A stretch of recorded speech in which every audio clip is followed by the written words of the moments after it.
A veterinarian accepted a 15-day job and discovered a sabotage worth millions. This story is not about vaccinating cattle. It is about what happens when someone who spent her whole life running finally finds a place worth staying. Maddie Sullivan had a golden rule in life: never get attached to anything that would not fit in the bed of her pickup truck. It had worked for 6 years, no exceptions, until that ranch in Texas decided that rules were just suggestions. But she did not know that yet when she crossed the gates of Thornton Creek Ranch that Tuesday morning, with the sun hitting the windshield and a country playlist playing softly on the radio. The job was simple: vaccinate 600 head of cattle in 15 days, collect the check, and move on to the next destination. That was how Maddie lived. From ranch to ranch, from contract to contract. A freelance veterinarian who knew more roads than faces, and she liked it that way. At least that is what she told herself every time the loneliness squeezed tight on those nights in cheap motels. Thornton Creek was beautiful. She admitted that as she parked near the main corral. White fences freshly painted, organized barns, horses grazing on green hills that looked like they came straight out of a postcard. The kind of place that wealthy families kept for generations as a trophy. Maddie got out of the pickup, adjusted her worn cap, and checked her phone. No signal. "Wonderful," she muttered, putting the phone back in her pocket. A group of ranch hands watched her from a distance. 4 men leaning against the fence, arms crossed, with that universal expression of, "Let us see what this one is made of." Maddie knew that look well. She had received it at every ranch she had set foot on in the last 6 years. She grabbed her equipment bag, threw it over her shoulder, and walked toward them with steady steps. "Good morning. I am Dr. Sullivan. I am here for the herd vaccination." The oldest of the group, a man with a graying mustache and a sweat-stained hat, looked her up and down. "The doctor is a little thing, is she not?" "Enough to do my job," Maddie replied without changing her tone. "Where is the first lot?" The mustached man exchanged a look with the others. One of them shrugged. "Corral 2. But there is a calf in there that has been giving trouble. Nobody has been able to hold that thing down yet today." Maddie almost smiled. Almost. "Show me." 10 minutes later, the 200-pound calf was pinned to the ground, breathing hard, while Maddie administered the vaccine with the calm of someone who does that before breakfast. The ranch hands watched in silence. She released the animal, which got up a little dazed and trotted off as if nothing had happened. Maddie wiped her hands on her jeans and looked at the men. Next. The mustached man took off his hat. He did not say anything. He did not need to. The respect was written all over his face. The other 2 younger hands exchanged impressed looks. One of them whispered something that sounded like, "Where has this woman been all this time?" Maddie pretended not to hear, but inside she felt that familiar warmth of recognized competence. It was the closest thing to belonging she allowed herself to feel. The work flowed through the next hours. Calf after calf, cow after cow. Maddie moved with mechanical efficiency, and the ranch hands gradually relaxed around her. They even started making conversation. "Where are you from, doctor?" "Wyoming originally. But it has been a long time since I stayed anywhere for long." "Life on the road, huh?" "Something like that." The mustached man, who she found out was named Hank, brought her a cold bottle of water in the middle of the afternoon. Maddie accepted with a nod. "The boss is going to want to meet you," Hank said, looking toward the main house at the top of the hill. "And his son, too. He arrived from New York a few weeks ago. He is trying to learn how to be a rancher." Maddie took a sip of water. "Trying?" Hank let out a dry laugh. "The boy does not even know how to rope a fence post standing still, but he is good people. Just different." She did not give it much thought. Sons of ranchers who ran off to the big city and came back with cosmopolitan ideas were common. They usually lasted a month, realized that ranching was real work, and disappeared again. It was not her problem. In 15 days, she would be on the road heading to the next contract. The sun was already starting to go down when Maddie finished her first day. 112 animals vaccinated, 0 problems, respect from the ranch hands earned. A perfect day by her standards. She was organizing her equipment near the water trough when she heard footsteps behind her. "So you are the famous Dr. Sullivan." The voice was deep, with a tone of amusement that annoyed her before she even turned around. And when she turned around, her brain simply shut down. The man in front of her looked like he had walked out of an expensive watch advertising campaign trying to look rustic. Defined jawline, brown eyes with a glint of restrained laughter, plaid shirt that somehow looked custom-made. He was tall, very tall, and he was smiling, with dimples. Dimples. Maddie hated dimples. "Jake Thornton," he said, extending his hand. "My father has talked a lot about you." She opened her mouth to respond, closed it, opened it again. "You are the son of your father. His son, I mean. The owner's son." Inside, Maddie was throwing herself off an imaginary cliff.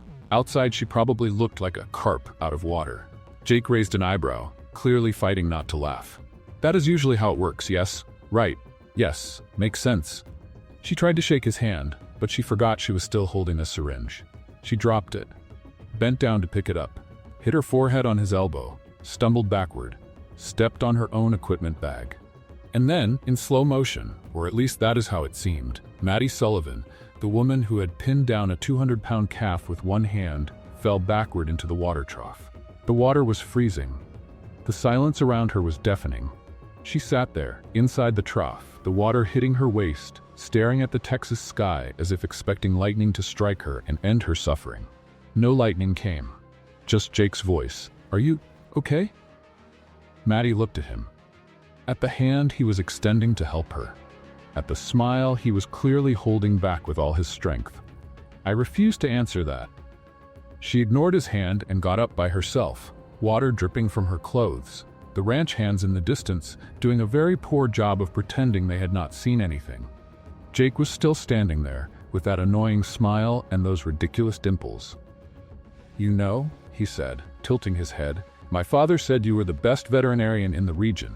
He did not mention you were also an acrobat." "Hilarious. I thought so." Maddie walked past him toward her pickup, leaving a trail of water on the dry ground. She needed dry clothes, a hot shower, and to never look at that man's face again for the rest of the 15 days. "Dr. Sullivan," Jake called. She stopped, but did not turn around. "Dinner is at 7.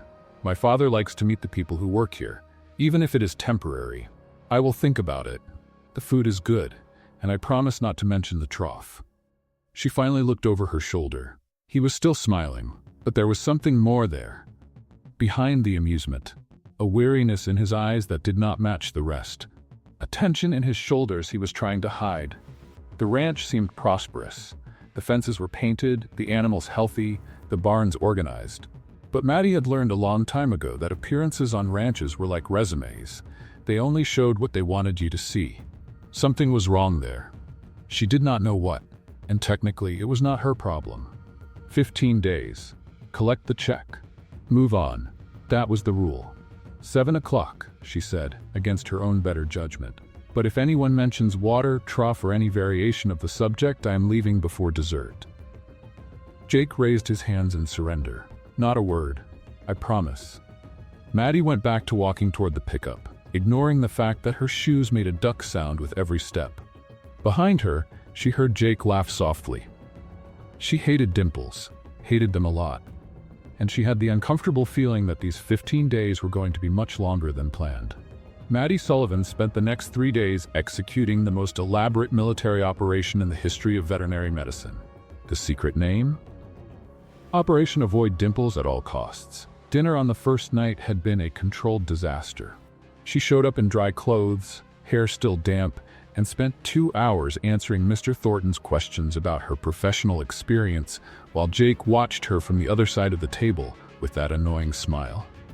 He did not mention the trough, but he did not need to. His eyes said it all. So Maddie did what any mature and rational professional would do. She created a surveillance system worthy of a spy agency. She woke up at 5 in the morning, before any movement in the main house. She worked in the most distant pastures during the day. She ate lunch hidden behind barn 3, and she discovered that Jake had the habit of running at 7 in the evening, which meant that was the perfect time for her to cross common areas without risk of an encounter. The plan was perfect. The ranch hands, however, were not fools. $10 she trips over something when the boss's son shows up, Maddie heard one of them whisper on Wednesday morning. 20 that she pretends not to see him and runs into a fence, another replied.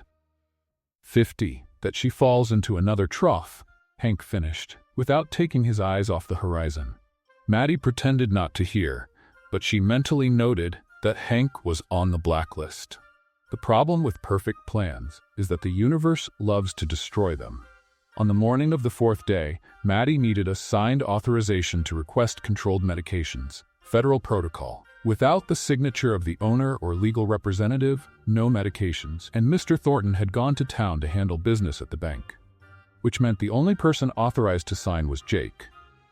Maddie stood in front of the barn for 5 minutes, holding the form as if it were a sentence. "You are a professional," she muttered to herself.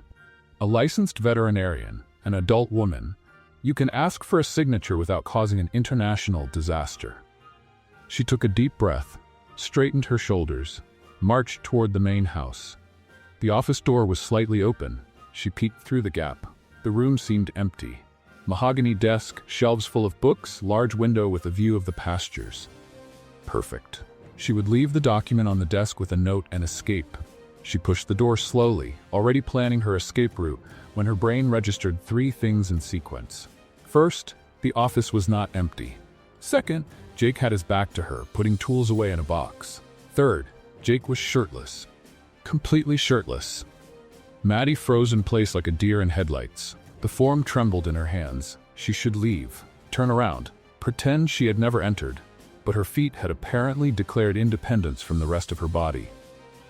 Jake turned around, a wrench in his hand, and saw her standing in the doorway with an expression that probably mixed horror and something she refused to name. "Dr. Sullivan," he said, looking genuinely surprised. "The bathroom pipe burst. I was fixing it."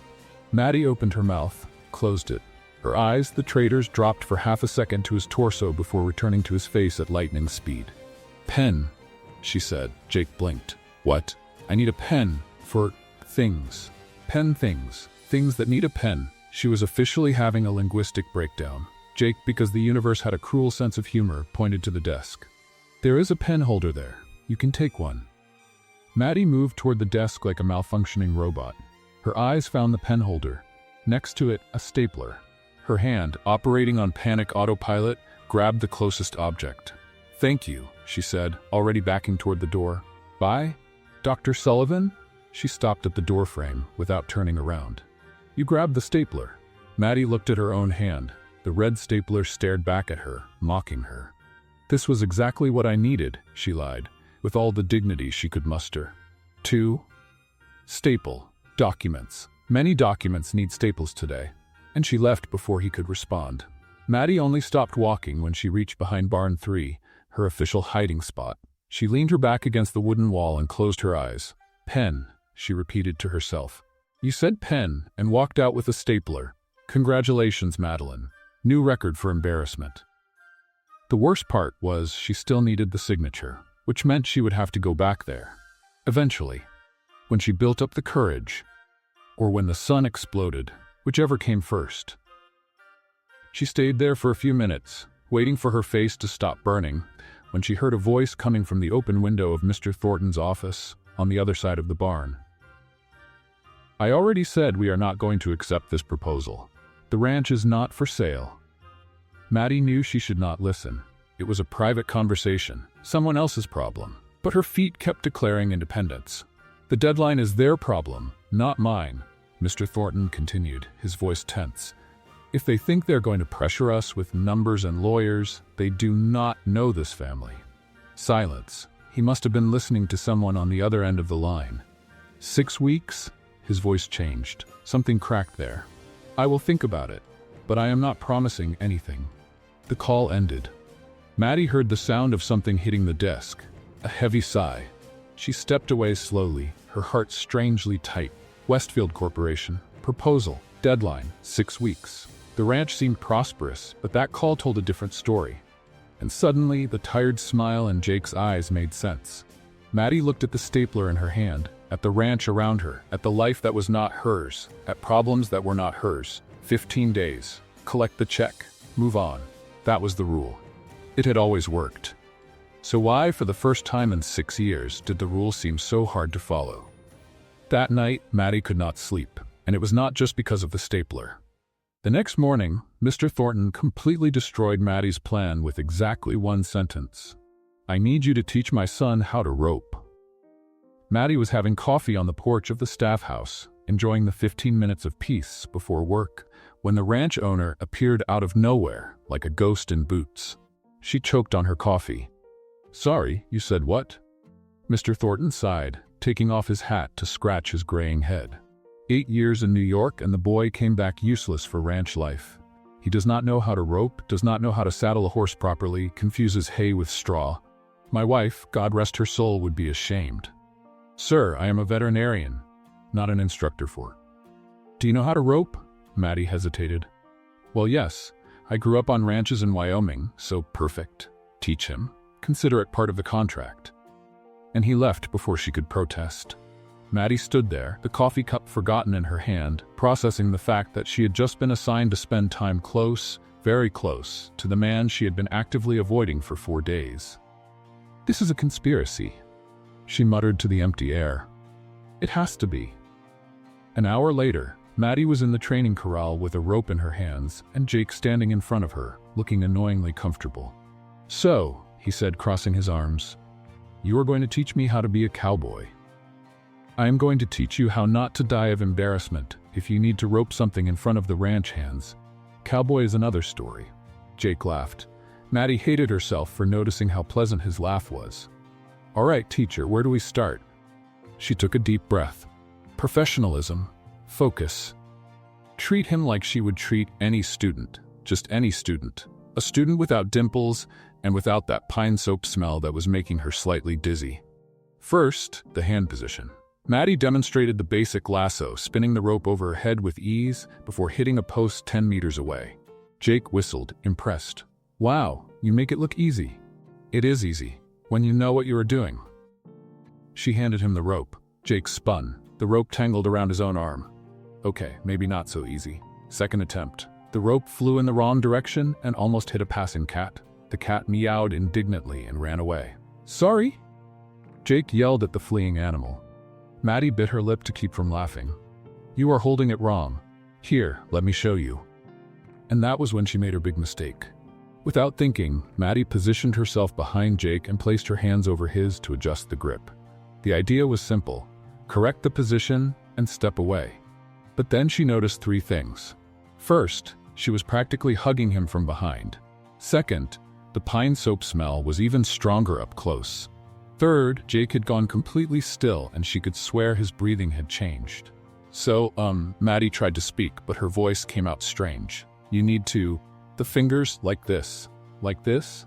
No, higher up, I mean lower, She was sweating. In the middle of Texas autumn, she was sweating like it was August. "Dr. Sullivan? What? Are you okay? You are shaking." "I am fine," she lied. "Totally normal, just low blood sugar. I did not eat much at breakfast." Jake turned his head slightly, and suddenly their faces were very close. She could see every detail of those brown eyes, the dark lashes, the beginning of a smile on his lips. "Do you want to take a break?" he asked, his voice low. "No. Let us continue. Focus. Rope. Now." Maddie stepped back so fast, she almost tripped over her own boots. Jake watched her with an expression that mixed amusement and something more. Something that looked like genuine interest. "Try again," she said, her voice failing just a little. "Spin and release when you feel the right weight." Jake spun, released. The rope flew and landed 2 meters from the post. "Progress," Maddie said. That was pathetic. It was less pathetic than before. One more time. 45 minutes later, with the sun rising in the sky and both of them covered in dust, Jake finally managed to rope the post. "Yes," he shouted, raising his arms. "Did you see that?" Maddie smiled. A real smile, without meaning to. "I saw. Congratulations. You officially know how to do the basics that any 8-year-old in Wyoming has mastered. I am going to ignore that part and focus on the victory." He was beaming, and she was in trouble. After the lesson, while they were putting away the ropes, Jake broke the silence. "Can I ask you a question?" "Depends on the question." "Why freelance veterinarian? You are clearly good at what you do. You could have a permanent job anywhere." Maddie coiled the rope slowly, avoiding eye contact with him. Freedom. Freedom, no bosses, no routine, no ties. I go where I want, when I want. Jake was silent for a moment. You know, when I was in New York, I used to say the same thing, that I liked the freedom of the big city, that I did not need the ranch. Maddie finally looked at him, and what changed? I realized it was not freedom, it was running away. The words hit Maddie in the chest like a punch. She looked away, pretending to check the rope. Sometimes running away is necessary, she said quietly. Sometimes, but sometimes we run from things that would be worth facing. The silence between them grew heavy, full of things left unsaid. Maddie swallowed hard. I have to get back to work. The herd does not vaccinate itself. She left before he could respond, but she felt his gaze on her back the entire way. And that night, as she tried to sleep, the question would not leave her head. What exactly was she running from? The next morning, Maddie went to get forms from the office. But what she found were not forms. They were documents from Westfield Corporation, and the numbers in them were much worse than she had imagined. The numbers did not lie, and the numbers in those documents were devastating. Maddie stood in the middle of the office, holding papers that were not hers, reading things she should not be reading.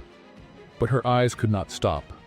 Debts accumulated over 3 years, bank loans, mortgages, overdue supplier bills, and in the middle of it all, a letter with the Westfield Corporation logo, golden letters on paper that was too expensive. Acquisition proposal, Thornton Creek Ranch.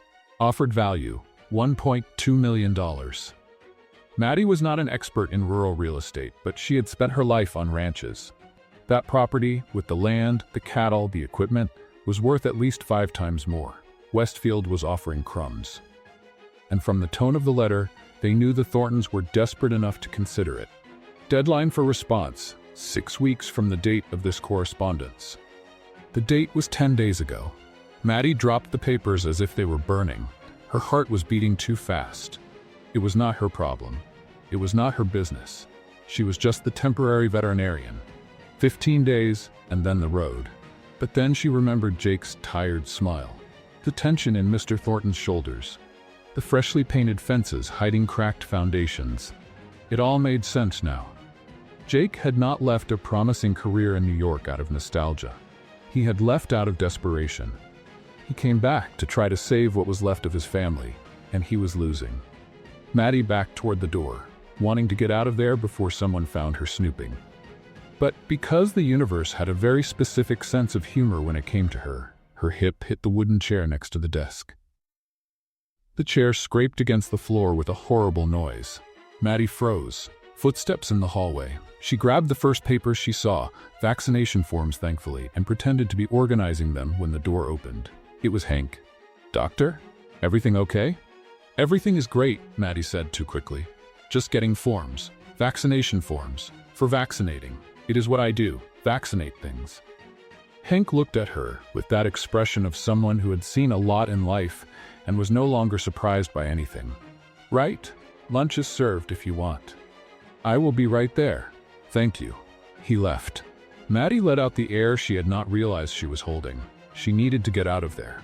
She needed to forget what she saw. She needed to go back to the original plan, do the job, collect the check, move on. But the numbers stayed in her head all day. That night, Maddie could not sleep.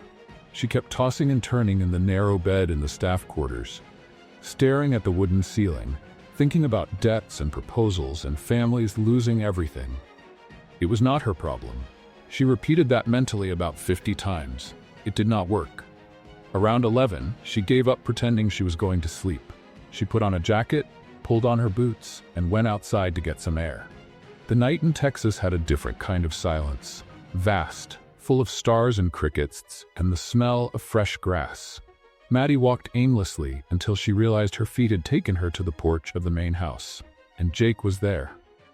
Sitting on the steps, a bottle of beer in his hand, staring at nothing with an expression she recognized. She had seen it in the mirror too many times. Maddie hesitated. She could turn around. Pretend she had not seen him, but her feet, the traitors, were already climbing the steps. "Cannot sleep?" Jake asked without turning around. "How did you know it was me?" "Your perfume, lavender and antiseptic, unique combination." Maddie sat down beside him, leaving a safe space between them. Was that a compliment or a criticism? I have not decided yet. They sat in silence for a moment. The wind swayed the trees in the distance. You saw the documents, Jake said. It was not a question. Maddie swallowed hard. I did not mean to. It is okay. Everyone on this ranch knows we are sinking. They just pretend they do not. He took a sip of beer. The bottle was almost empty. My great-grandfather built this house with his own hands. My grandfather expanded the land. My father spent his entire life taking care of every fence, every animal, every piece of grass. And his voice broke. I left. I thought the big city was more important, that there were better things waiting. I came back when my father called asking for help, and I discovered that everything had been crumbling for years. He just did not want to worry me. Maddie felt a tightness in her chest. Jake, 3 generations of history, and if we do not find a way out in the next few weeks, it all turns to dust. Everything turns to dust. He finally looked at her. His brown eyes were tired, defeated, but there was something else there too. A stubborn spark that refused to go out. Sorry for unloading all this on you. It is not your problem. You are just passing through. The words hurt more than they should have. You do not have to apologize, Maddie said quietly. Why did you come here to the porch, I mean? I do not know. My feet decided on their own. Jake smiled. A small, sad smile, but real. Your feet seem to make a lot of independent decisions. It is a chronic problem. The silence returned, but different now. Less heavy. Almost comfortable. Maddie looked at the stars, at the sleeping ranch, at the man beside her carrying the weight of 3 generations on his shoulders. She should stay quiet. She should keep her distance. She should remember that in a few days she would be on the road, and Thornton Creek Ranch would be just another memory. But the words came out before she could stop them. Maybe I can help. Jake turned to her. What? I do not know how yet. I do not know if I really can. But maybe I can help. He studied her for a long moment, looking for something in her face. Why would you do that? Maddie did not have an answer, at least not one that made sense. Because sometimes you get tired of running, she said finally. And maybe I am tired of just passing through places without leaving anything behind. Jake did not respond, but he extended the beer bottle to her. Maddie accepted. She took the last warm sip. And on that porch, under a sky full of stars, something changed between them. Something small, but significant. She still did not know how to help. But for the first time in years, she wanted to try. The next day, the town announced its annual rodeo, and Maddie discovered that her past was about to catch up with her in a way she did not expect. The Hill County Rodeo was the kind of event where everybody knew everybody. The beer was cheap and secrets did not last a night. Maddie should have stayed at the ranch. But Hank practically dragged her to the pickup, claiming that nobody works on rodeo day. It is an unwritten law of Texas. And before she could protest, she was in the middle of a packed arena, surrounded by neon lights, the smell of barbecue, and country music that was too loud. Jake appeared beside her out of nowhere, holding 2 cups of lemonade. You came. I was kidnapped. Technically, that is a federal crime. He laughed and offered one of the cups, lemonade as an apology for the kidnapping. Maddie accepted, rolling her eyes. The night was actually pleasant. She managed to relax a little, watching the roping and riding events while Jake explained who was who in town. She was almost believing she could make it through an entire night without embarrassing herself. Until the announcer said, and now the women's barrel racing event. Who else is going to sign up? Hank materialized beside them like a ghost in boots. Hey doctor, I heard you used to compete in Wyoming. Maddie froze. Where did you hear that? I searched your name. There are old videos online. You were good. I was. Past tense. It has been years since I... Sign up is over there, Hank pointed, smiling. Just letting you know. And he disappeared into the crowd. Jake was looking at her with curiosity. You used to compete in barrel racing? That was another life. But you knew how and did not tell me? It was not relevant. A veterinarian who knows how to rope and run barrels? That is very relevant. You are practically a Texas unicorn. Maddie huffed. I am not going to compete. I do not have the right clothes. I do not know the horse. I will get you a horse, Jake said. We have 3 horses trained for barrels at the ranch. One of them is here. Jake, no. Maddie, yes. I am going to embarrass myself. You literally fell into a water trough in front of me. The embarrassment limit has already been reached. She opened her mouth to argue back, but could not find a counter-argument. 15 minutes later, she was mounted on a horse named Lightning, wearing a borrowed vest from a local competitor, staring at the 3 barrels in the arena as if they were her personal enemies. "This is a terrible idea," she muttered. The signal sounded, and something happened. Maddie did not think. Her body simply remembered. Years of training, of competitions, of early mornings in her grandmother's ranch arena, it all came back in a flash. Lightning took off. First barrel, perfect turn. Second barrel, even tighter. Third barrel, so close her knee almost scraped it. And then the final stretch, the horse flying, the wind on her face, the crowd screaming. She crossed the line and the time appeared on the big screen. 17 seconds and 42 hundredths. Best time of the night. The arena exploded in applause. Maddie stopped the horse, breathless, her heart racing. Not from fear, from joy. She had forgotten how good it felt. When she got off the horse, Jake was waiting, and the expression on his face was different from anything she had seen before. "Wow," was all he said. It was luck. It was incredible. Maddie felt her face heat up. "Stop, it was not a big deal. You just dominated a competition on a horse you had never ridden before, and you are saying it was not a big deal?" "Exactly." Jake shook his head, smiling. "You are impossible." "Thank you. I try." After the events came the dance. The barn decorated with string lights, a band playing live country music, couples spinning on the dance floor. Maddie was perfectly happy in a corner, holding her 3rd lemonade when Jake appeared in front of her. "Dance with me." "No." "Why?" "I am allergic to slow country music." "That does not exist." "It does. It is a rare medical condition, very serious." Jake crossed his arms. "You ran barrels like a professional, but you cannot dance to one song? Those are completely different skills." "Maddie." "Jake, one song. I am going to step on your foot. I will survive. I am going to trip. I will catch you." She was out of arguments. Again, one song, she surrendered. "And when I leave you limping, do not say I did not warn you." Jake smiled, that smile with dimples that she hated, and extended his hand. The song that started was slow, gentle, dangerous. The first steps were awkward. Maddie was stiff as a board, too focused on not stepping on him, not tripping, not doing anything catastrophic. But then Jake pulled her a little closer. His hand on her back was warm, firm, secure. "Relax," he said quietly. "I do not bite."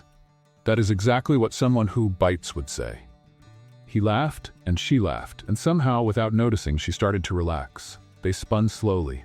The music filled the barn. The string lights created golden shadows, and for a moment suspended in time, the rest of the world disappeared. Jake looked at her. She looked at him. His face was close, very close. Maddie stopped breathing. He leaned in. She did not pull away, and then a hand touched Jake's shoulder. "Hi, honey." Surprise. The voice was feminine, soft, and cold as ice. Jake froze. Maddie saw the color drain from his face before they even turned around.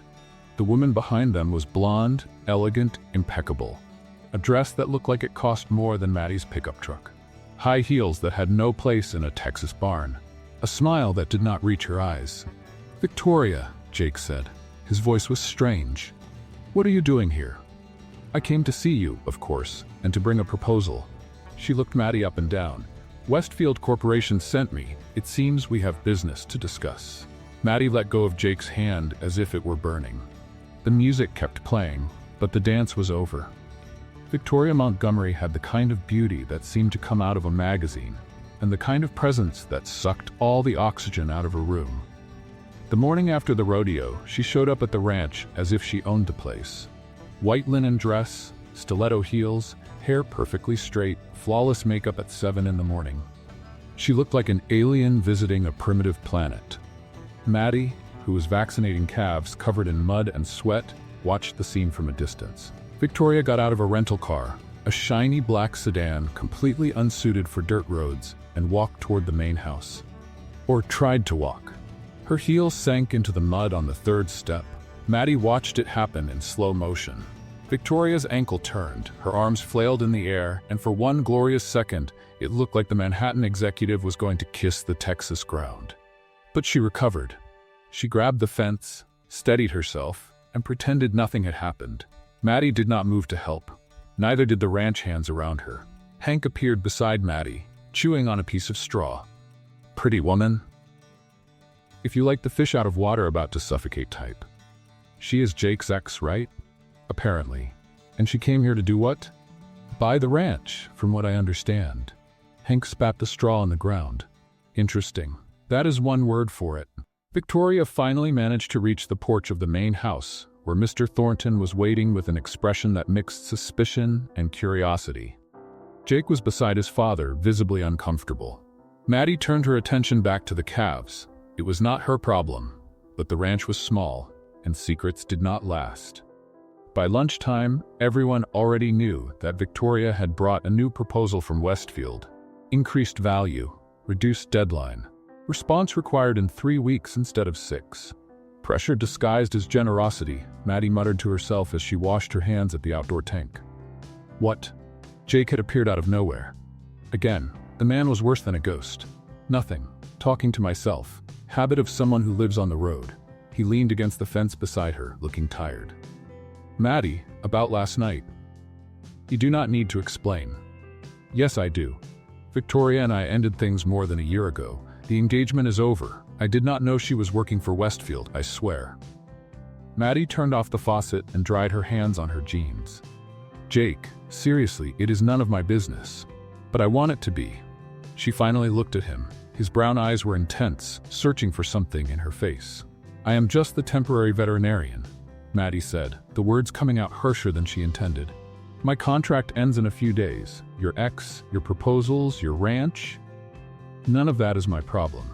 Jake stepped back as if she had slapped him. And it hurt. It hurt her more than it should have. "Right," he said, his voice strange. "Sorry for bothering you then." He walked away. Maddie stood there, looking at her own still damp hands, feeling an emptiness in her chest that made no sense.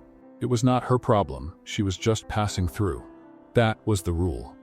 In the afternoon, Victoria decided to take a tour of the ranch. Maddie was in the barn organizing medications when she heard the heels approaching. Each step sounded like a danger alert. "So you are the veterinarian?" Victoria was at the barn door. Arms crossed, calculated smile. "Dr. Sullivan," Maddie responded, without stopping what she was doing. "And you are the executive who's trying to buy the ranch for pennies." Victoria's smile faltered for half a second. "I am offering a dignified way out for a family in difficulty. Westfield is generous." Generous is an interesting word for a predatory proposal. "Do you understand business?" "I understand numbers, and the numbers in your proposal are a joke." Victoria took a step into the barn. Her heels sank into the hay. She pretended not to notice. "You know, Jake told me about you, the efficient veterinarian who appeared out of nowhere." "Good to know I am efficient. He also said you were temporary. Quick stop. Soon you will be at another ranch, another state, another life." Maddie finally stopped and looked at Victoria. "And your point is?"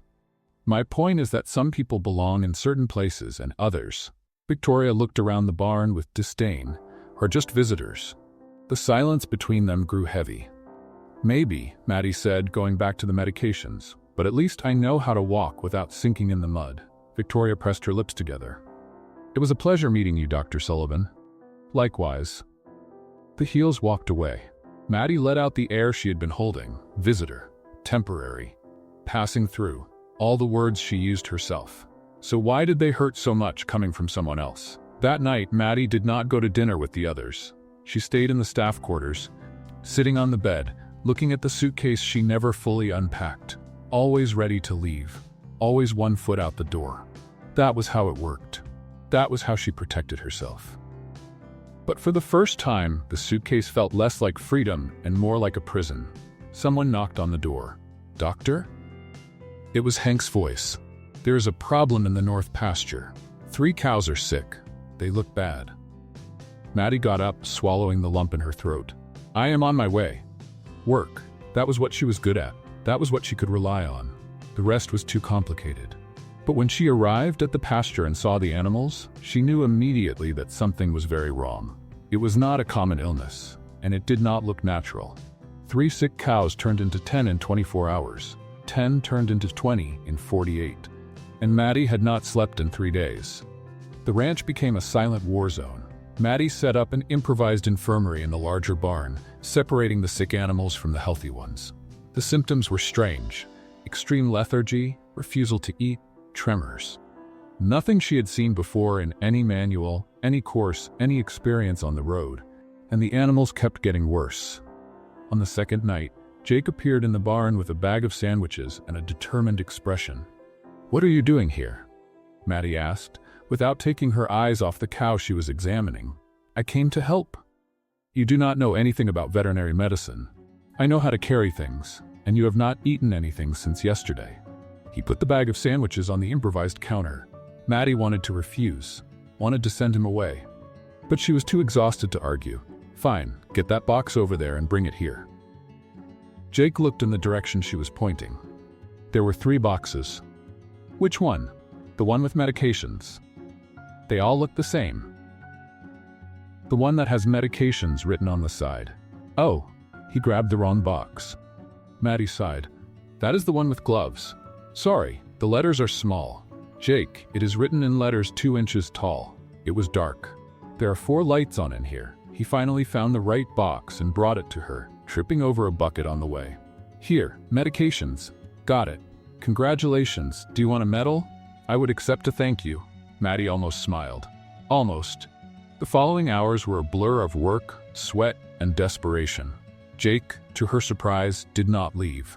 He stayed the whole night carrying buckets, holding animals, following orders without complaining. He was completely useless on the technical side, but at least he was trying. At one point, she needed to give an injection to a particularly agitated cow. "Hold her head," she instructed. Jake hugged the cow's head as if it were a giant teddy bear. "Like this? With more strength, she might move." "I am holding with all my strength." "Jake, she weighs 900 pounds. You need to." The cow mooed and shook her head. Jake flew 2 meters back and fell sitting on a pile of hay. Maddie stood there, syringe in hand, looking at him covered in straw. "Are you okay?" "Only my pride is hurt," he said, pulling hay out of his hair. "And maybe a few ribs." "Drama. She threw me like I was a rag doll." "Because you were holding wrong. Let me show you." She positioned herself beside him and demonstrated the correct technique. Jake watched, serious for the first time. "Is that a syringe or some kind of torture device?" he asked, looking at the object in her hand. "It is a 20-milliliter syringe." "Why?" "It looks like something they would use to take down elephants." "Do not be dramatic. The size of that needle is dramatic." Despite everything, Maddie laughed, a short, exhausted laugh, but real. And for a second, the weight on her shoulders felt a little lighter. In the early morning of the 3rd day, Maddie had an idea. She was analyzing samples under the improvised microscope when something caught her attention. The symptoms did not match any known disease, but they matched something else: poisoning. She ran to the water trough in the north pasture, the same one where the first animals had gotten sick, and collected a water sample. Jake followed her, confused. "What are you doing?" "Testing a theory." Back at the barn, she used a basic chemical analysis kit. The result came in minutes and confirmed the worst. "The water," Maddie said, her voice strange. "It is contaminated." Jake froze. "Contaminated how?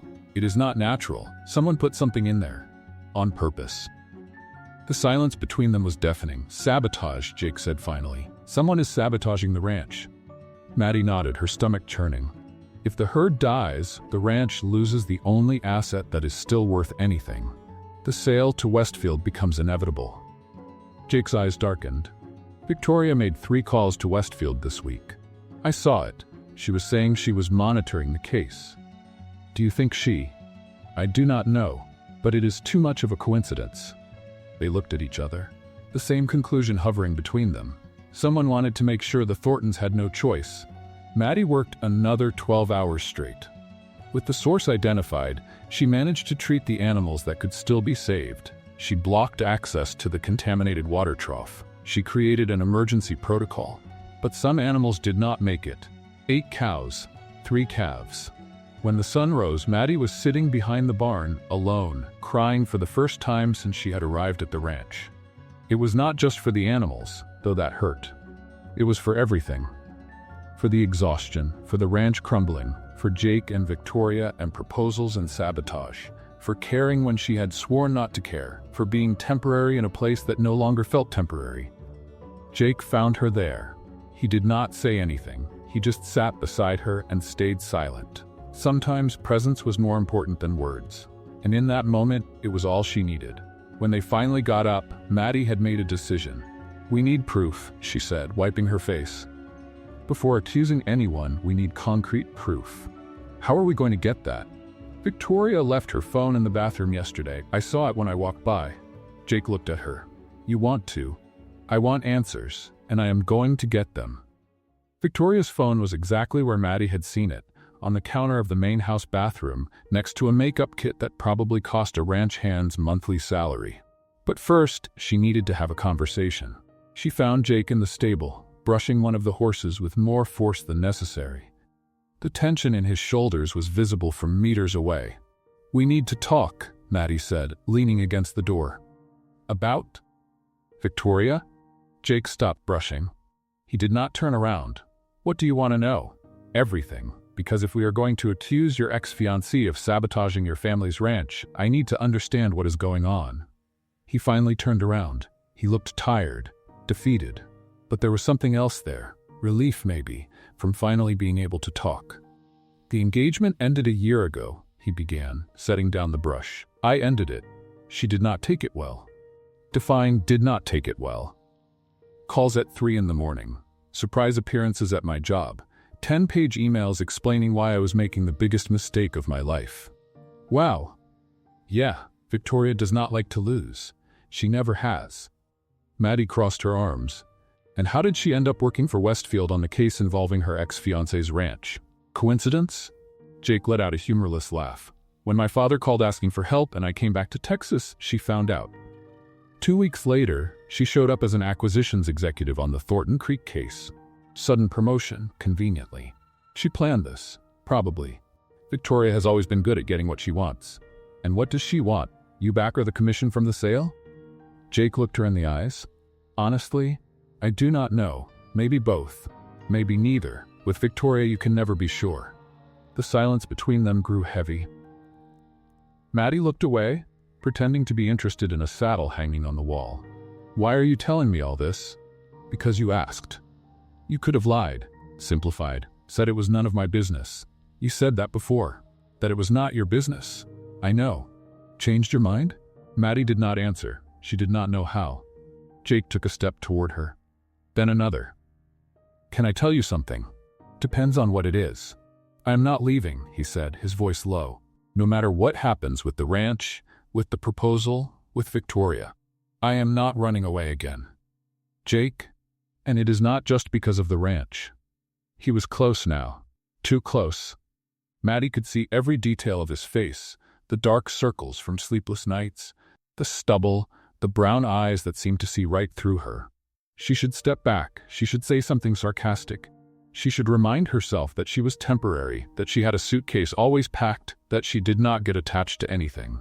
But her feet did not move. You have straw in your hair, Jake said. What? Straw. Right here. He raised his hand slowly, giving her time to move away if she wanted. She did not move away. His fingers touched her hair, carefully removing the straw. But they did not move away. They stayed there, near her face, almost touching her cheek. Maddie. Jake, Her voice failed. I do not know how to do this. Do what? This? She gestured vaguely between them. Stay. Care, not run away. Do you want to learn? What if I mess everything up? What if you do not?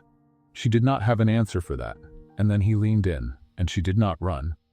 The kiss was gentle at first, hesitant, like a question waiting for an answer.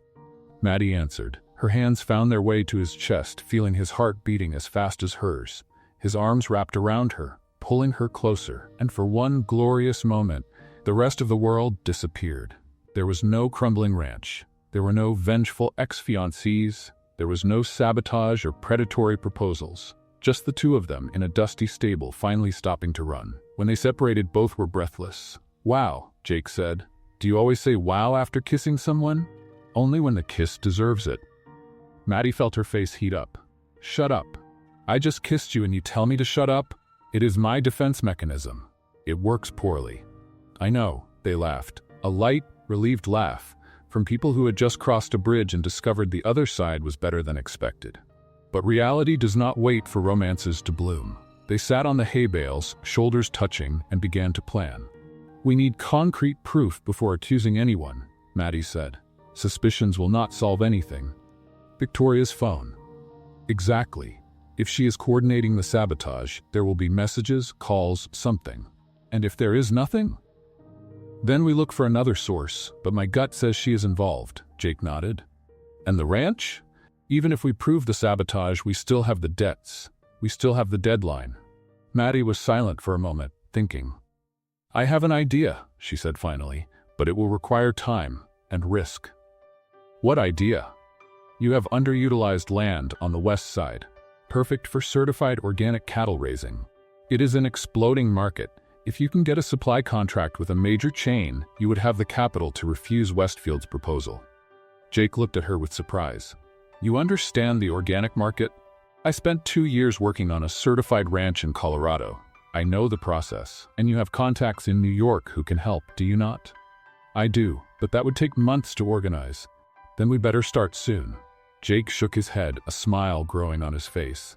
"You are incredible, you know that?" "I know, but I like hearing it." He held her hand. "This will require you to stay longer." "I know. Much longer, I know. And you are okay with that?" The woman with the always packed suitcase? Maddie looked at their intertwined hands, at the stable around them, at the ranch that had entered her life as a temporary job and transformed into something she could not name. "I do not know if I am okay," she admitted. "It terrifies me. Staying, putting down roots, risking losing something.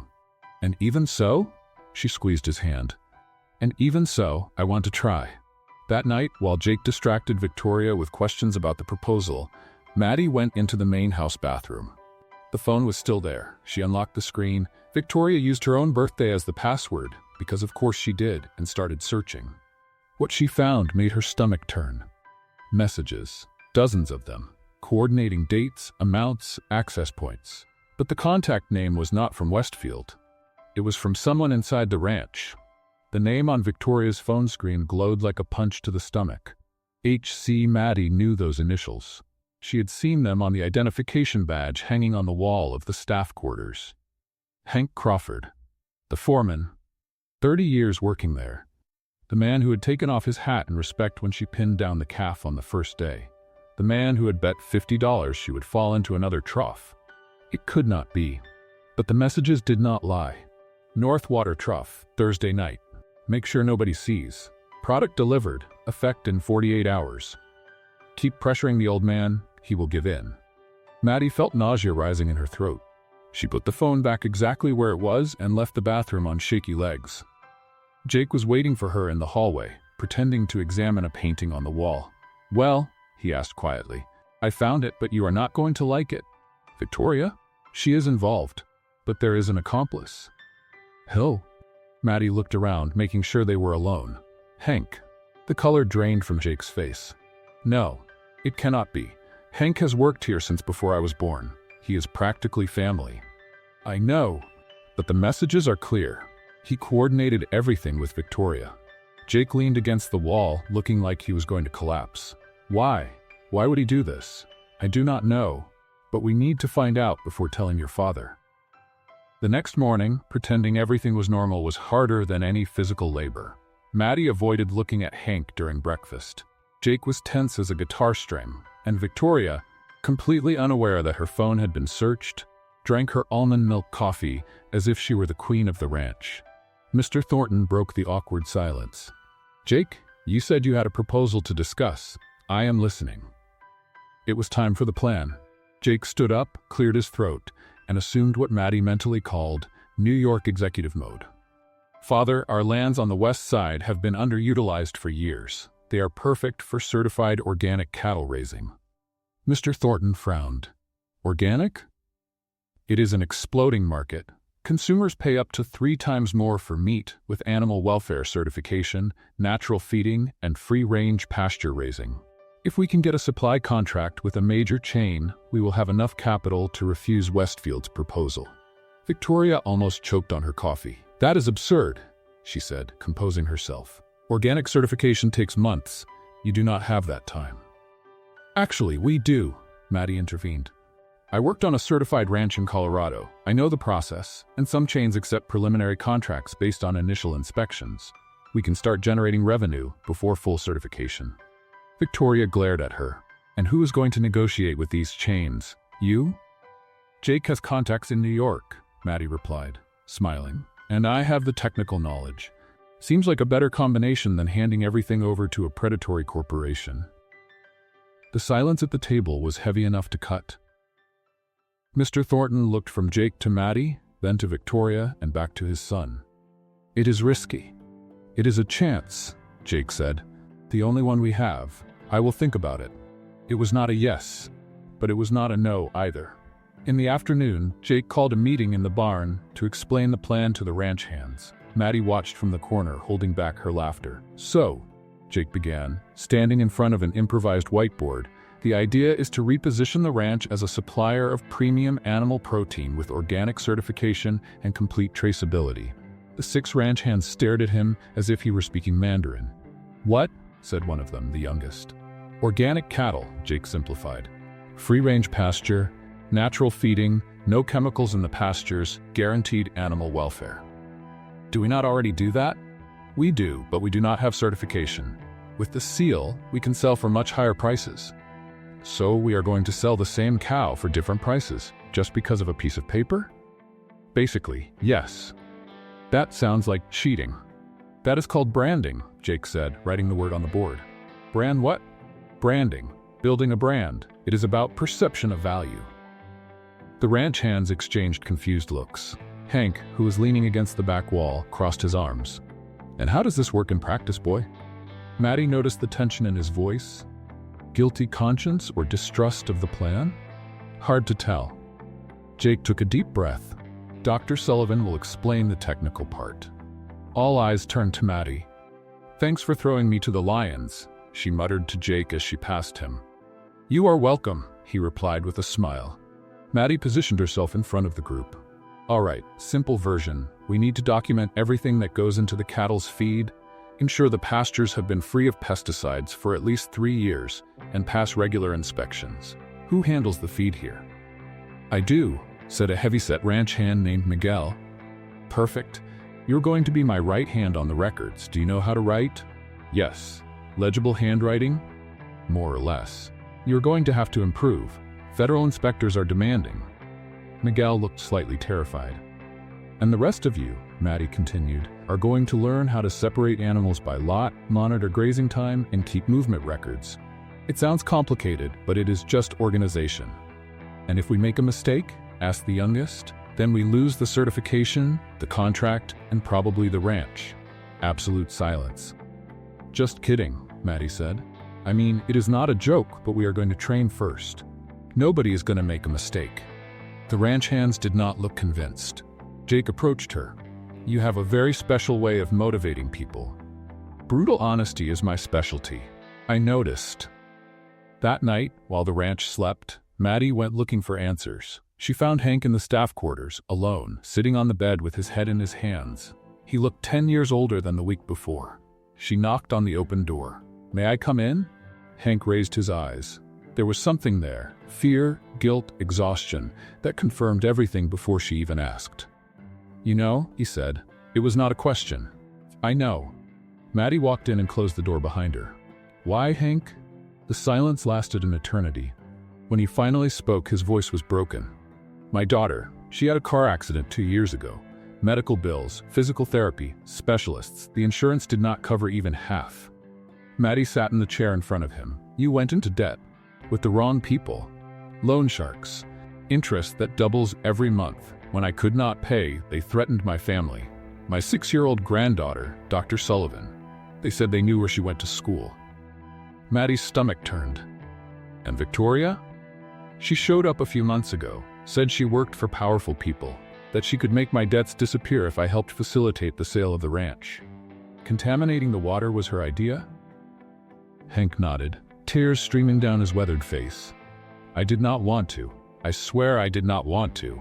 But my granddaughter, they sent photos of her leaving school. Photos, Dr. Sullivan, of my little girl. Maddie closed her eyes, processing everything. Hank was not a villain. He was a broken man who had made terrible choices to protect the people he loved. That did not make it right, but it made it human. "Mr. Thornton needs to know," she said finally. "I know." His voice was a whisper. 30 years on this ranch. He considered me family, and I betrayed everything out of desperation.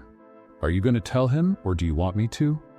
Hank stood up slowly, as if his entire body ached. "I will tell him. I owe him that. I owe him more than that, but it is a start." Maddie nodded. "Hank, yes? The threats to your family, we can solve that too, but not by hiding, by going to the authorities. They will destroy me. Maybe, or maybe you will finally be free." Hank looked at her for a long moment. "You are a good person, Dr. Sullivan. I am not so sure about that." "I am."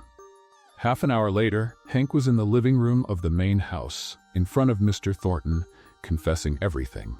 Maddie and Jake watched from the hallway, in silence. Mr. Thornton's shouts echoed through the house. Then came the whispers, then the silence. When the door opened, Hank walked out with his head down and left without saying a word. Mr. Thornton appeared at the living room door. His face was red, his eyes damp, his hands shaking. "Father?" Jake began. 30 years, Mr. Thornton said, his voice hoarse. 30 years, and he stabbed me in the back. Then he grabbed his chest and collapsed.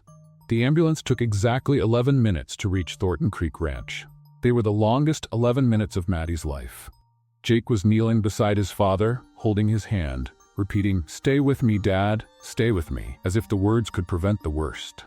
Mr. Thornton was conscious but pale as wax, breathing with difficulty, one hand still pressed against his chest. Maddie called the emergency line, gave the coordinates, described the symptoms. Her voice was steady. Inside, she was crumbling. When the paramedics came in, Jake did not want to let go of his father's hand. "Sir, we need to take him now," one of them said, gentle but firm. "I am going with him." Only one person fits in the ambulance. Jake looked at Maddie. His eyes were red, desperate, lost. "Go," she said. "I will take the pickup and meet you there." He nodded, unable to speak, and got into the ambulance. The doors closed. The siren started, and Maddie stood on the porch, watching the red lights disappear into the darkness. Victoria appeared at the door behind her. "What happened?" Maddie turned around. The anger she felt was so intense that she needed all her self-control not to lunge forward. "What happened?" she repeated, her voice low and dangerous. "You know exactly what happened. You and your messages. You and your sabotage. You and your disgusting plan to destroy this family." Victoria went pale. "I do not know what you are talking about." "Yes, you do. HC North water trough. Product delivered. Remember now?" Victoria's silence was answer enough. "You went through my phone," she said finally, "and you poisoned the cattle of a family that never did anything to you. I think we are even." Victoria straightened her shoulders, regaining her composure. "You have no proof of anything. I have screenshots of the messages. I have Hank's confession, and I am sure the county police will love to investigate rural property sabotage. It is a federal crime, did you know?"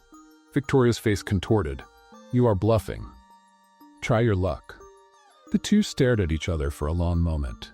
The air between them was charged with tension. "This is not over," Victoria said finally. "For you, it is over. Westfield's deadline expires in 2 weeks, and when it expires, you are going to leave this ranch and never come back. If I see your face around here again, the evidence goes straight to the sheriff's office." Victoria opened her mouth to respond, but Maddie was already going down the stairs toward the pickup. She did not have time for Victoria. Jake needed her. The Hill County Hospital was small, with faded beige walls and fluorescent light that made everyone look sick. Maddie found Jake in the waiting room, sitting in a plastic chair, staring at the floor. She sat beside him without saying anything. Sometimes presence was more important than words. The minutes dragged on. 1 hour. 2. The clock on the wall seemed to be broken, the hands moving in slow motion. Finally, a doctor appeared. "Thornton family?" Jake stood up so fast he almost knocked over the chair. "That is me. How is he?" "Your father had an episode of severe angina, probably induced by extreme stress. It was not a complete heart attack, but it was a serious warning. He needs absolute rest, a change in diet, and cardiac monitoring. No strong emotions for the next few weeks." Jake let out the breath he was holding. Is he going to be okay? If he follows the recommendations, yes. But his heart is weakened. Another episode like this could be much worse. Can I see him? Of course. Room 12, at the end of the hallway. But he needs to rest, so keep visits short. Jake thanked him and practically ran down the hallway. Maddie stayed behind, giving space for the moment between father and son. She sat back down in the plastic chair and closed her eyes. What a night. Jake came back half an hour later. He looked like he had aged 10 years. He sat beside Maddie and leaned his head against the wall. He is sleeping, he said, his voice hoarse. The doctors gave him a sedative. And you, how are you doing? I do not know. He ran his hand over his face.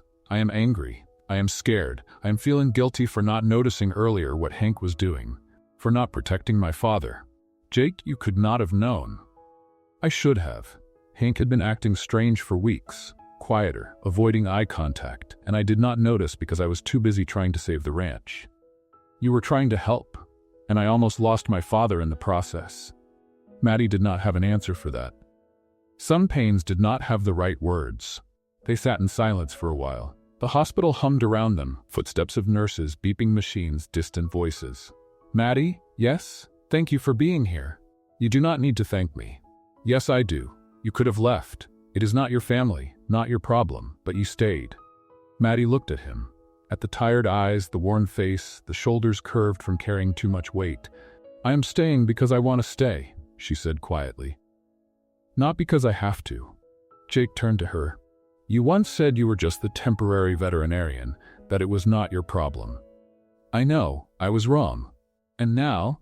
Maddie took a deep breath. What she was about to say would change everything. She knew that, and even so the words came out. I do not want to leave when this is over. Jake went still. What did you say? I said I do not want to leave.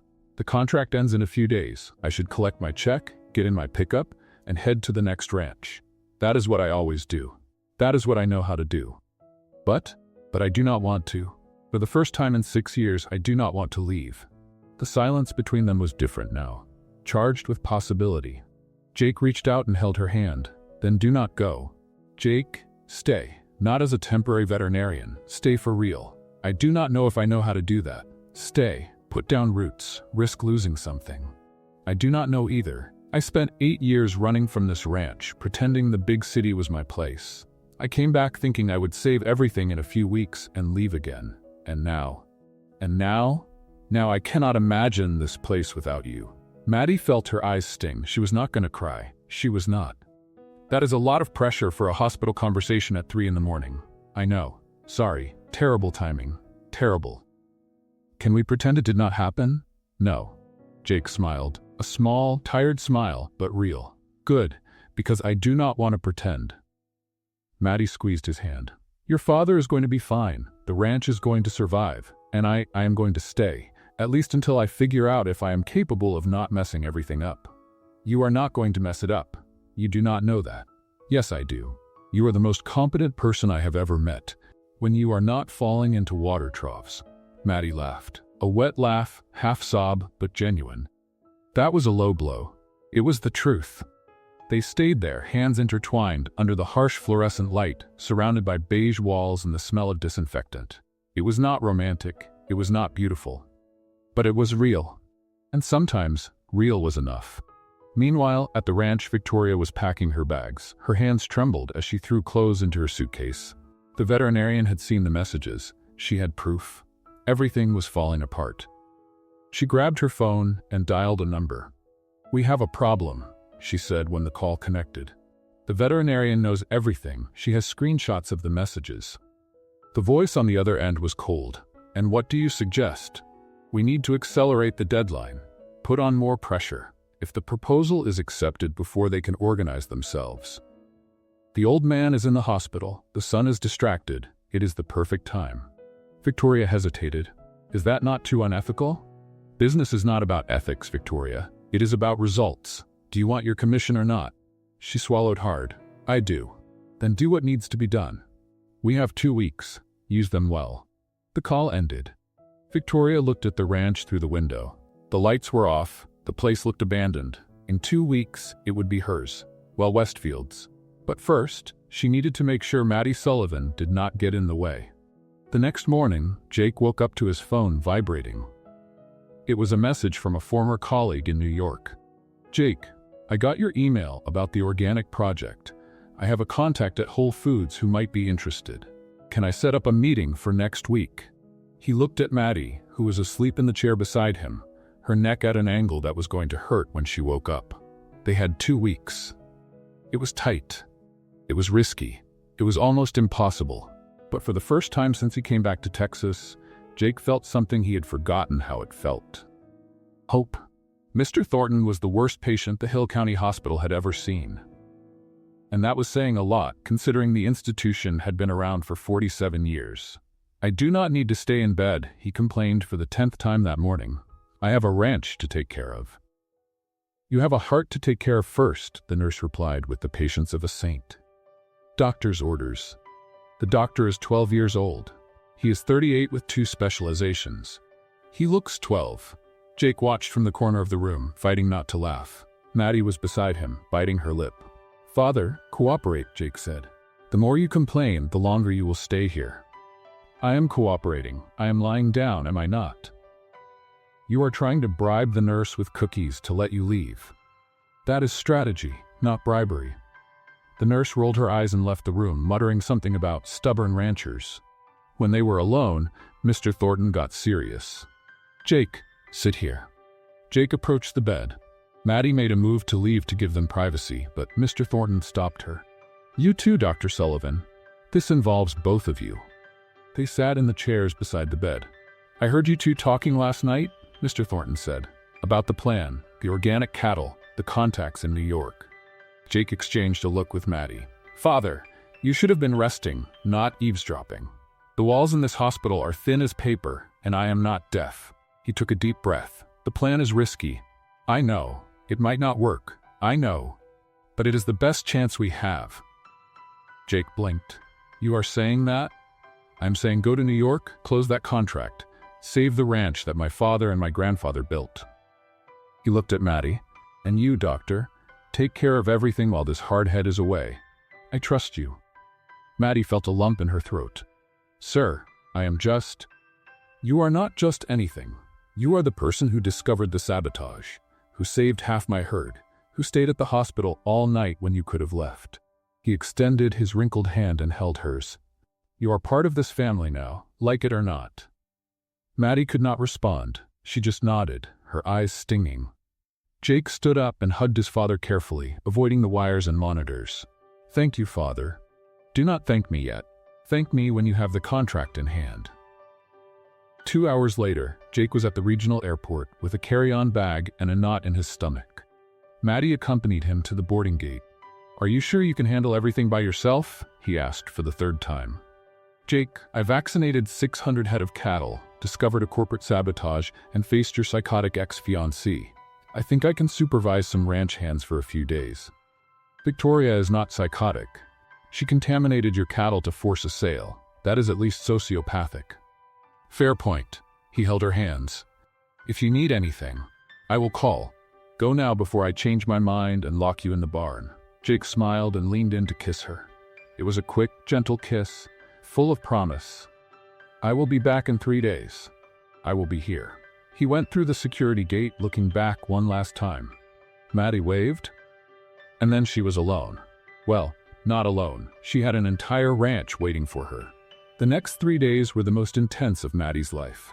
She woke up at 5 in the morning, supervised the feeding of the recovered herd, coordinated the cleaning of the contaminated water troughs, trained the ranch hands on the new documentation protocols, called organic feed suppliers, argued with organic feed suppliers, cursed organic feed suppliers in technical terms so elaborate they were too confused to argue back.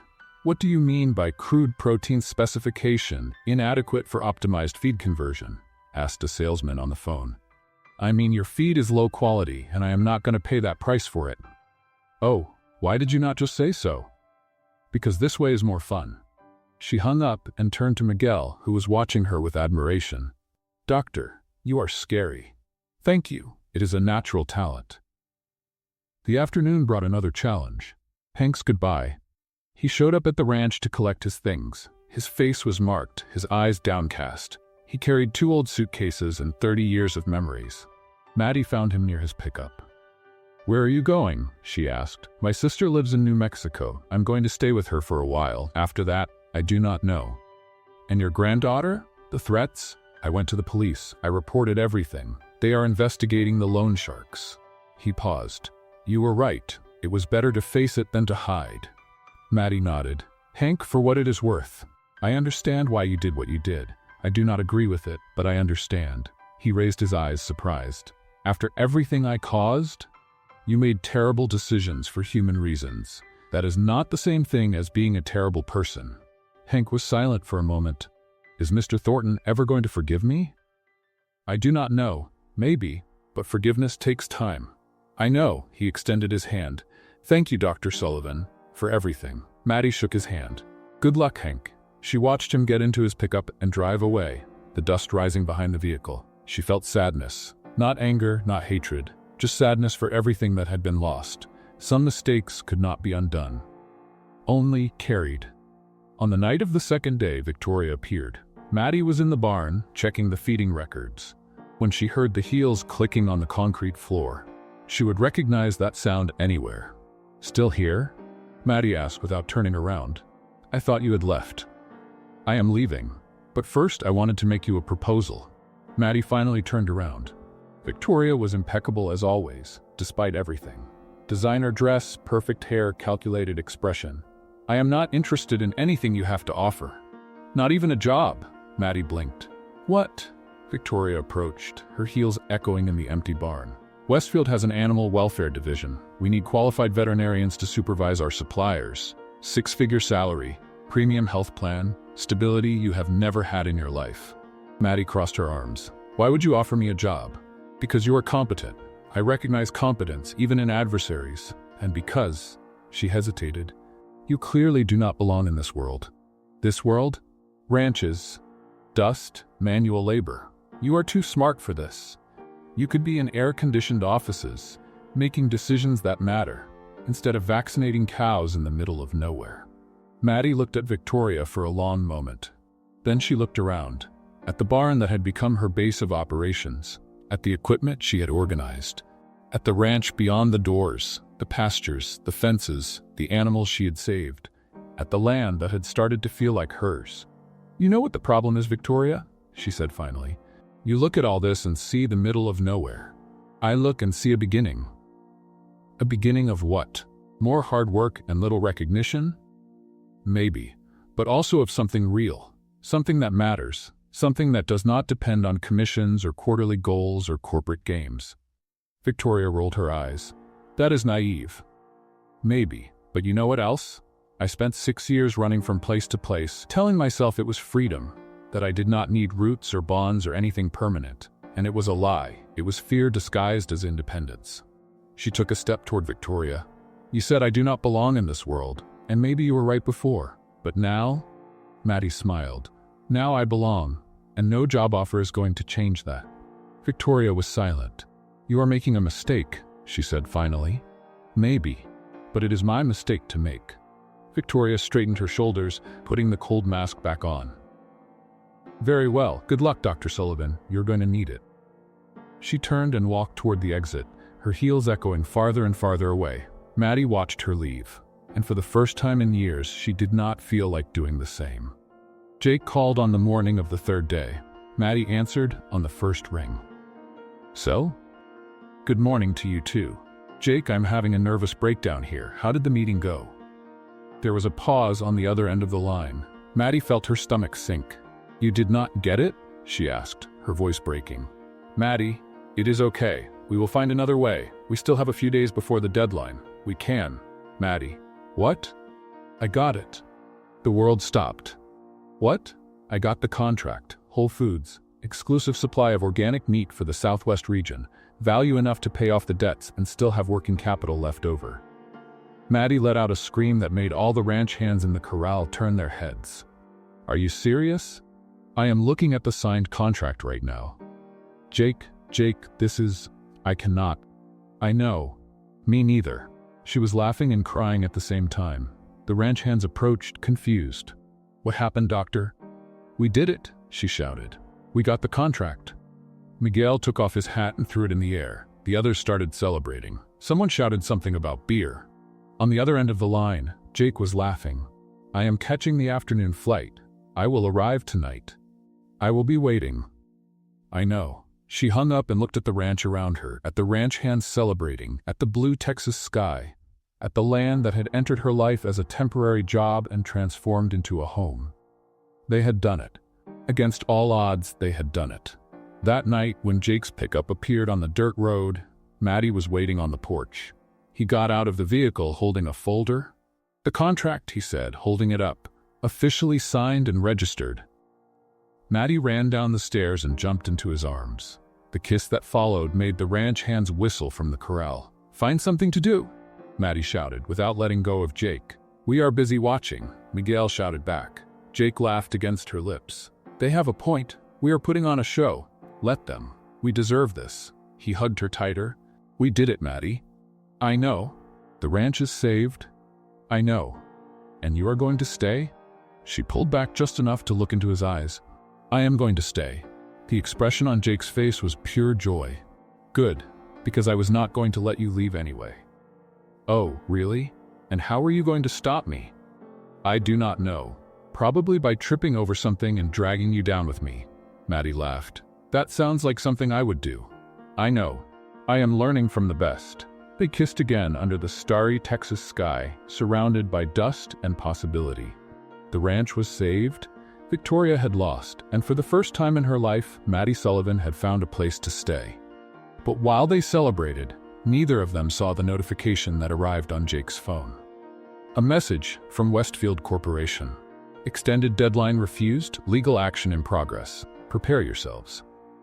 The message from Westfield Corporation ruined exactly 12 hours of happiness. Jake found out the next morning when he finally looked at his phone.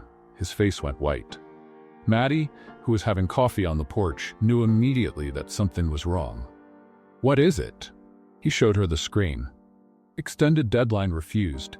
Legal action in progress. Prepare yourselves." "They are not giving up," Maddie said, her stomach sinking.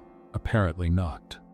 Mr. Thornton, who had returned from the hospital the day before with strict orders to rest, appeared at the door. "What are those faces about? You look like someone stole the cattle." "Worse," Jake said, showing him the message. Mr. Thornton read it again, and then did something neither of them expected. He laughed.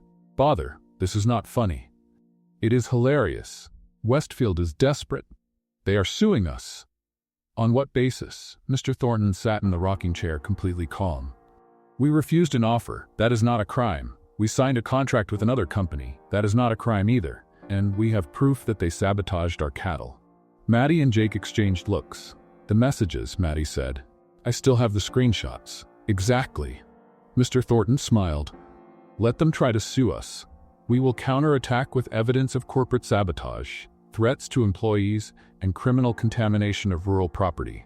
I want to see how long Westfield wants to keep this in the courts when the press finds out." Jake was silent for a moment. "Since when do you understand legal strategy?" "Son, I am 72 years old. I have already faced droughts, plagues, market crashes, and 3 different governors trying to raise taxes. An uppity corporation does not scare me." Maddie could not hold back her laughter. "I think I know where Jake inherited his stubbornness. He inherited it from me and his mother. Poor thing, he did not have a chance." The following weeks were a roller coaster. Westfield actually filed a lawsuit alleging contractual interference and bad faith negotiation. The ranch's lawyer, an old Texan with a walrus mustache and a drawling accent, read the documents and started laughing so hard he needed to drink some water. "This here is legal toilet paper," he said, wiping his eyes. "Do not worry, I'm going to bury these clowns." And he did.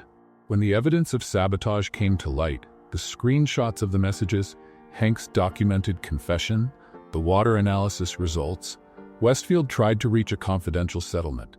Mr. Thornton refused. "I want a public apology and compensation for the animals we lost," he told the lawyer. "Mr. Thornton, they are offering. I do not care. I want everyone to know what they did." The legal battle lasted 3 months. In the end, Westfield paid compensation of $800,000, issued a public statement acknowledging inappropriate practices by an employee and withdrew any future interest in Thornton Creek Ranch. Victoria was fired 2 weeks later. Maddie found out by chance, reading a business news story on her phone. "Look at this," she showed Jake. "Acquisitions executive dismissed after scandal involving unethical practices." "Karma," Jake said, without looking up from the report he was reading. "You do not want to see?" "No. She is part of the past, and I am focused on the future." Maddie smiled and put away her phone. He was right. The past was the past. The future was just beginning. 1 year later. Thornton Creek Ranch was unrecognizable. Not physically. The fences were still white, the barns were still red, the pastures still stretched to the horizon. But there was something different in the air. An energy. A life. The contract with Whole Foods had been just the beginning. With the complete organic certification, other buyers appeared. Restaurants in Austin, chains in Houston. A famous chef from Dallas who made a point of visiting personally and spent 2 hours taking pictures with the cows. "This is premium marketing," Jake explained to the ranch hands who were watching the chef hug a calf. "He is going to post on social media and millions of people are going to see our brand." "He is hugging the cow," Miguel said, confused. "He is an influencer. They do that. City people are strange. Very. But they pay well."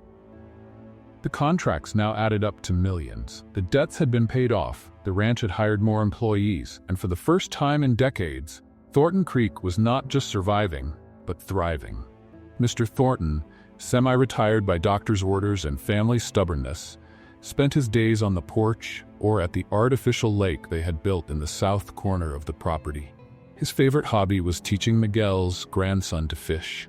"You need to have patience," he explained to the 7-year-old boy. "Fish are not like cattle. Yelling does not help. But Grandpa Miguel yells at the cows. Your grandfather yells at everything. He is not an example." On the other side of the ranch, Maddie was walking out of the barn that was now her official office. There was a sign on the door, "Dr. Maddie Sullivan, head veterinarian." The ranch hands had made it as a surprise, carving the letters into oak wood. She still got emotional every time she saw it. "Doctor," Miguel shouted from the corral, "the new calves have arrived. I am on my way." Maddie walked toward the corral, greeting employees along the way. She knew all of them by name now. She knew who had children, who was dating, who cheered for which team. She was no longer the passing-through veterinarian. She was part of the family. Jake found her at the end of the afternoon when the sun was starting to paint the sky orange and pink. "Hey," he said, appearing beside her at the corral fence. "Busy?" "Always. Why?" "I wanted to show you something. Now?" "Now." He extended his hand. Maddie looked at it with suspicion. "What are you up to?" "Nothing." "Jake Thornton, I have known you for a year. That face is the face of someone who is up to something. Just trust me." She rolled her eyes but took his hand. Jake guided her through the pastures, passing the main barn, the staff house, the stable where they had kissed for the first time. Maddie recognized the path. "Are we going to the north pasture?" "Maybe." "The trough pasture?" "Possibly." "Jake, if this is some kind of prank related to my fall, you are going to have to wait to find out." When they arrived at the spot, Maddie stopped. There was a picnic set up. Checkered blanket on the ground, basket with food, 2 glasses of wine, candles inside glass jars so they would not blow out in the wind. And in the center, a bouquet of wildflowers picked from the ranch's own pastures. The water trough, that same one where she had fallen a year ago, was there, silent, like a witness. "Jake?" "1 year," he said, stopping beside her. "It has been exactly 1 year since you arrived." "You remembered the date?" "I remembered everything. The tough veterinarian who showed up with worn boots and a suspicious look, who pinned down a calf in 4 minutes and earned the ranch hand's respect before lunch. And who, when she saw me, fell into a water trough as if her legs had gone on strike." Maddie felt her face heat up. "I did not fall because I saw you, no?" "No." "Tripped? Over what?" "Over things. There were things on the ground." "There was nothing on the ground. I remember clearly." "Your memory is failing. My memory is perfect." They stared at each other for a moment. Maddie tried to keep a serious face, but the smile escaped. "Fine, maybe I got a little distracted." "A little? You had dimples. I do not like dimples." "You love my dimples." "I do not." You said you loved them last week. I was in an altered state of consciousness. You were eating pancakes. Pancakes alter consciousness. Jake laughed and pulled her closer. 1 year, he repeated. 1 year since you fell into my life. Literally. Was that intentional? Totally. Maddie looked at the picnic, at the candles, at the trough that had been the stage of her maximum humiliation and was now a romance setting. You are ridiculously sentimental, and you are ridiculously stubborn. We match perfectly. He guided her to the blanket and they sat down. The wine was good, from a Texas winery that had started buying meat from the ranch. The food was homemade, prepared by the new cook Mr. Thornton had hired. What exactly are we celebrating? Maddie asked, tasting a piece of cheese. A lot of things. The ranch saved, the contract working, my father healthy. He paused. Me? You chose to stay. You could have left 1,000 times, but you stayed. You convinced me. I did not convince you of anything. You decided on your own. You helped, maybe a little. The sun was setting now, painting the sky in impossible colors. Maddie looked at the horizon, at the land stretching in all directions, at the ranch that had become her home. I spent 6 years running, she said quietly, saying it was freedom, that I did not need anything permanent, and it was a lie. And now? Now I know what I want. She looked at him. I want this, the ranch, the crazy ranch hands, your father teaching me to fish even though I did not ask, you annoying me every day with your organic marketing plans. My plans are brilliant. They are confusing. They worked, by luck. Jake smiled and moved closer to her. Some things never change, right? Like what? Like you being stubborn. Like me being persistent. Like us arguing about everything and agreeing on what matters. Maddie felt her heart race. And what matters? This, he said, gesturing between them. Us. What we have built. He leaned in to kiss her. And that was the moment, of course, when Maddie tried to adjust herself on the blanket, stepped on a fold in the fabric, lost her balance, and fell. Straight into Jake's arms. Again. Some things really never change, she said, looking up. I do not want them to, he replied. And this time when they kissed, it was different from all the other times. There was no hurry. There was no interruption. There was no doubt. Just two people who had chosen to stay. Who had found, in the most unlikely place, exactly what did not know they were looking for. The sun disappeared over the horizon. The candles flickered. And at Thornton Creek Ranch, under a sky full of stars, a veterinarian who had promised never to put down roots finally understood what it meant to belong. 6 months later, Maddie was in the office when a young woman appeared at the door. Excuse me, I am looking for Dr. Sullivan. The girl was in her early 20s, with boots that were too new and nervous eyes. Maddie smiled. That is me. Can I help you? I was sent here for an internship. I just graduated and, she hesitated. I do not really know what I am doing. Nobody does at the beginning. What is your name? Emma. Welcome to Thornton Creek, Emma. Get ready to work hard, learn even more, and probably fall into some water trough at least once. Emma blinked, confused. Fall into a trough? Local tradition. Do not worry, you will understand. Outside, Jake finally managed to start the tractor by himself. His victory shout echoed across the entire ranch. 14 months, he yelled. 14 months, and I finally did it. The ranch hands clapped sarcastically. Maddie laughed and turned her attention back to Emma. Come on, I will show you around the ranch, and then you will meet Mr. Thornton. He is fishing with Miguel's grandson, but he should be back soon. As they walked through the ranch, Maddie looked at everything around her. At the green pastures, at the healthy cattle, at Jake celebrating on the tractor like a child, at the ranch hands who greeted her by name, at the home she had found without looking. Sometimes the best things in life arrived disguised as temporary. The secret was recognizing when it was worth staying. Maddie's life proved a simple truth. We do not find a home. We build it, brick by brick, choice by choice. And sometimes the place where we stumble is exactly where we should stay. If you felt that too, leave in the comments the rating you would give. And if you believe everyone needs courage to turn passing through into permanent, subscribe. Your next favorite story is just a click away.